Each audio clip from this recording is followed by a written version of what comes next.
Sebuah video yang memperlihatkan aksi sopir angkot menghalangi laju ambulans yang sedang membawa pasien viral di media sosial. Diketahui, kini sopir angkot tersebut sudah diamankan dan telah diberi sanksi oleh pihak berwajib.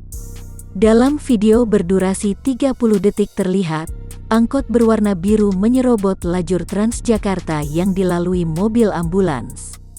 Sopir mobil ambulans tersebut juga terdengar beberapa kali membunyikan klakson. Namun, sopir angkot tersebut tak mengindahkan imbauan tersebut. Tidak hanya menyerobot laju ambulans yang sudah membunyikan sirine, sopir angkot yang melaju ke arah stasiun Jatinegara juga sempat berhenti untuk menurunkan penumpang.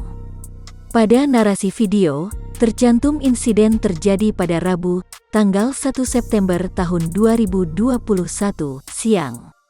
Saat itu ambulans membawa pasien dari kawasan Cipinang ke Rumah Sakit Cipto Mangunkusumo, RSCM, Jakarta Pusat.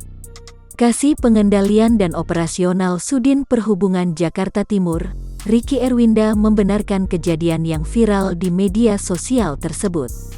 Ricky menyebut, sopir angkot tersebut sudah diberi sanksi berupa pemberhentian operasional sementara.